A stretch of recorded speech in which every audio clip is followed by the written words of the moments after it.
सांपों की जीभ क्यों होती है कटी हुई? ये तो हम सभी जानते हैं कि सांप की जीभ आगे से दो हिस्सों में बटी हुई होती है, किंतु ये ऐसी क्यों होती है, इसका वर्णन महाभारत के उल्लेखित है। वेद व्यास रचित महाभारत में इससे संबंधित एक बहुत ही रोचक कथा है, जो इस प्रकार है। महाभारत के अनुसार महर्षि कश्यप की 13 पत्नियां थीं, इनमें से क्रतु भी एक थी। सभी नाग क्रतु की संतान थी। महर्षि कश्यप की एक अन्य पत्नी का नाम विंता था। पक्षी राजगुरु विंता के ही पुत्र थे। एक बार क्रतु और विंता ने एक सफेद घोड़ा देखा। उसे देखकर क्रतु ने कहा कि इस घोड़े की पूंछ काली है, और विंता ने कहा कि घोड़े की पूंछ सफेद है।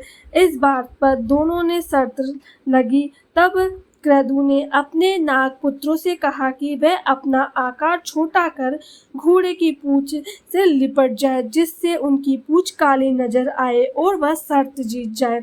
कुछ सर्पों ने ऐसा करने से मना कर दिया। तब क्रतु ने अपने पुत्रों को श्राप दिया कि तुम राजा जन्मेजय के यज्ञ में भस्म हो जाओगे।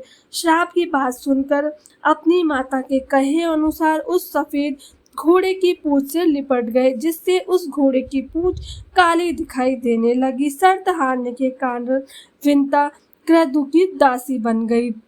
जब गरुड़ को पता चले कि उनकी माँ दासी बन गई है, तो उन्होंने क्रतु और उनके शरपुत्रों से पूछा कि तुम्हें मैं ऐसी कौन सी वस्तु लाकर दूं, जिससे कि मेरी माता तुम्हारे दासत्व से मुक्त हो जाए।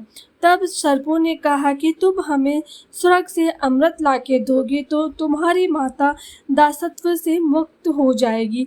अपने पराक्रम से गरुड़ स्वर्ग से अमृत कलश ले आए और उसे कुशा यानी एक प्रकार की धारदार घास पर रख दिया। अमृत पीने से पहले जब सर्प स्नान करने लगे, तभी देवराज इंद्र अमृत कलश लेकर पुनः स्वर्ग लौट गए। यह देखकर सांपों ने उस घास को चाटना शुरू कर दिया जिस पर अमृत कलश रखा था। सर्पों को लगा कि इस स्थान पर थोड़ा सा अमृत का अंश अवश्य होगा, लेकिन घास नोकीली होने के कारण सभी सर्पों की जीभ दो टुकड़ों में हो गई।